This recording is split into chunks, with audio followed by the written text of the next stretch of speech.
아침에 근교에 있는 라우타섬 유원지에 산책을 왔습니다. 지도를 보다가 바다 가까운데 공원이 있어서 와봤어요.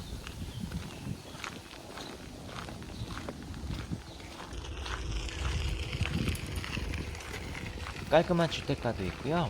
해변으로 오솔길이 이어져 있습니다.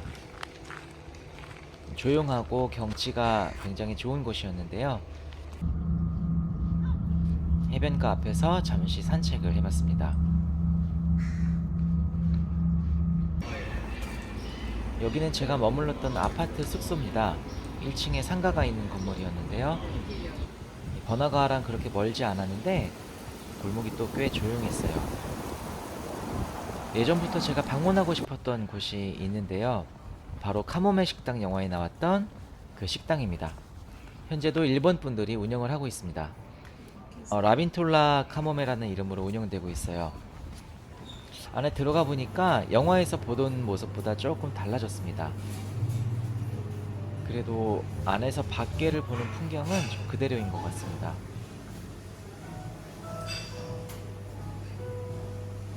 메뉴는 영화에는 오니기리가 나왔었는데 오니기리도 있고 파스타 스테이크처럼 30유로 이상의 어느 정도 중가 이상의 식사까지 여러 가지가 있었어요.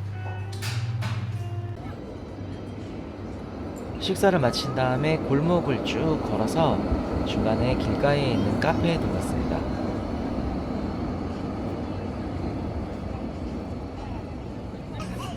낮에 카페에 앉아서 여유를 즐기는 모습 같은 거는 다른 나라들과 비슷한 것 같은데 왠지 핀란드는 사람이 좀 더 적고 좀 더 한가한 것 같아요.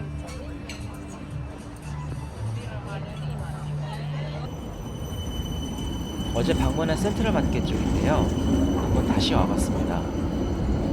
올 때마다 갈매기 울음소리가 좀 반갑기도 하고 좀 시끄럽기도 합니다.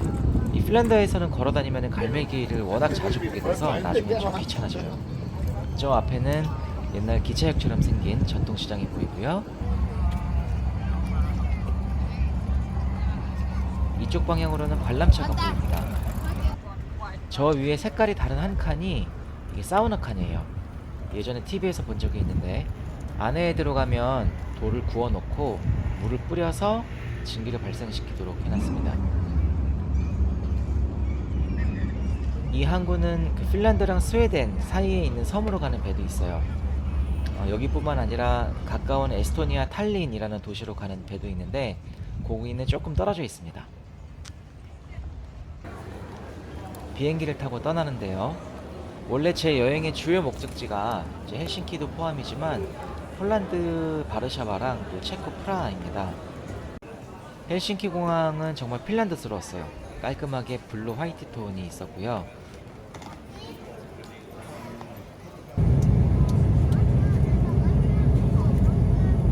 바르샤바에 도착했는데 무척 흐리고 비가 옵니다.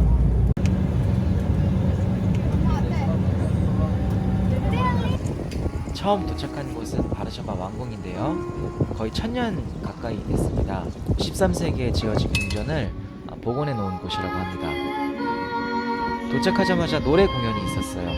아마 행사 준비했던 것 같은데 청소년 합창단 같았습니다. 오랫동안 이 노랫소리가 들려서 마음이 굉장히 좀 편안하고 좋았어요. 왕궁 앞에 거리 모습입니다.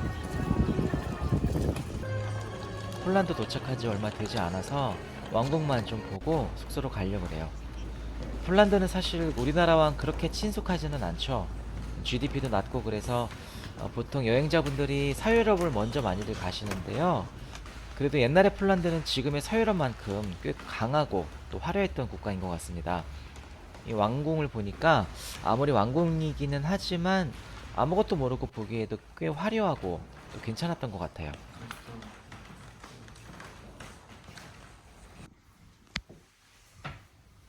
폴란드에서 빌렸던 숙소에 왔습니다.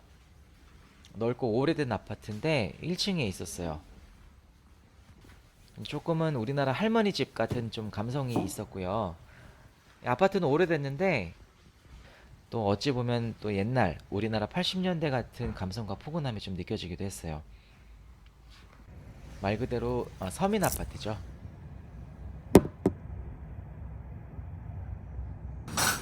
아파트 가까운 곳에 있는 라비올리로 엄청 유명한 집에 왔습니다. 홀리 라비올리라는 곳인데 밑에 제가 링크 달겠습니다. 폴란드 치고는 가격대가 좀 있는 식당이었어요. 근데 여기저기에서 또 많이 찾아오시더라고요. 저는 원래 밀가루 음식을 그렇게 좋아하지는 않습니다. 근데 막상 먹으니까 굉장히 맛있었어요. 오늘은 지하철을 타고 인근의 공원으로 갈 건데요. 캄피누스 국립공원이라는 굉장히 어마무시하게 큰 곳이 있습니다. 여기 좀 산책도 하고 자전거 좀 타러 왔어요. 인근 가게가 있어서 자전거를 좀 빌렸는데 이쪽에 상가도 별로 없고 사람도 별로 없습니다. 그래서 여러분들께서 만약에 오시게 되면 조금은 물이나 간식 같은 건 준비를 좀 해오셔야 돼요. 이정표도 좀 대충 해놓고 적당히 혼란스럽고 적당히 잘 해놔서 나름 좀 모험 같기도 하고 재밌었어요. 근데 또 어떤 길은 모래가 너무 많아가지고 자전거를 타기가 좀 힘듭니다. 바르샤바에 며칠 머무를 분이 계시다면 이 공원 한 번 정도 오시기를 추천을 드리겠습니다.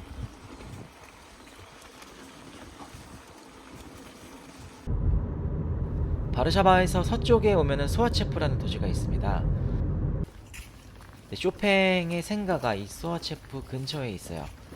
구글에 치시면 나오는데 이 쇼팽은 이제 폴란드 사람들한테 우리나라 이순신과 같이 국가를 대변하는 그런 분이에요. 저도 딱히 이 쇼팽 때문에 폴란드를 온 건 아닌데 사실 개인적으로 가장 좋아하는 피아니스트이긴 합니다. 쇼팽 생가 주변에 이렇게 공원이 또 조성이 되어 있고 박물관도 잘 해놨습니다. 차를 몰고 스케르니에비체라는 마을에 들렀습니다. 이 바르샤바 가는 중간에 있는 마을인데요. 바르샤바로 돌아가는 중간에 뭐 없나 이제 지도를 찾아보다가 이 사진이 너무 이뻐서 와봤습니다. 그냥 가볍게 이렇게 한번 들려보고 한 컷 찍어보고 이런 것만 해도 좋았던 것 같아요. 바르샤바로 가는 길에 그로지스크 마조비에치키라는 동네가 있었습니다. 이것도 지도에서 사진을 보고 왔는데 공원이 굉장히 이쁜 곳이었어요.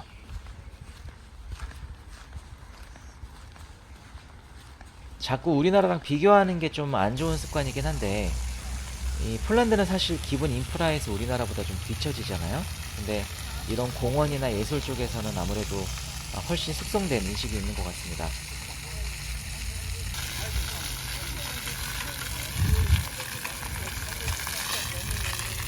공원 중간에 뭔지는 모르겠는데 이 의자가 있는 공간에 이렇게 쌍쌍바 같이 나무 장식을 해놨어요. 더운 날씨에 굉장히 시원하고 좋았습니다. 이제 차를 몰고 바르샤바로 돌아갑니다.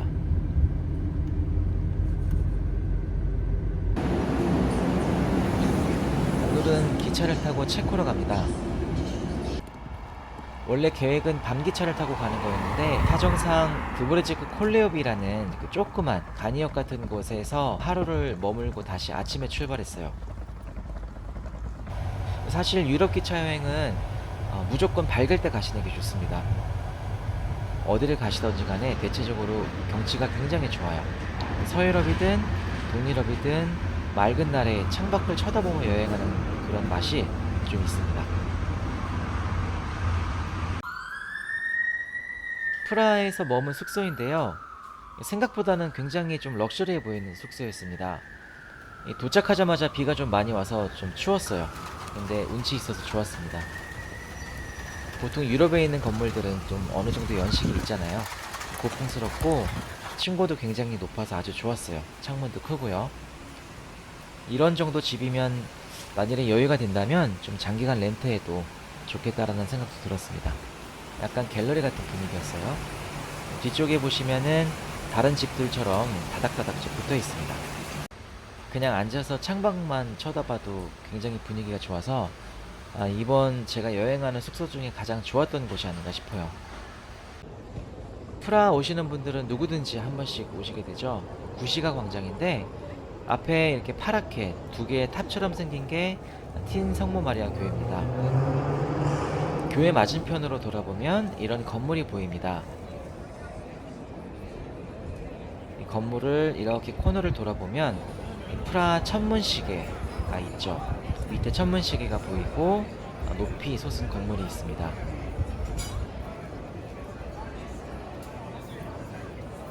반대편으로 가서 아까 그 교회 옆으로 가면 이렇게 화약탑이라는 것도 있습니다. 다음날 아침은 볼타바강을 건너면서 하루를 시작했는데요. 이 일정은 다음에 또 정리해서 올려보겠습니다.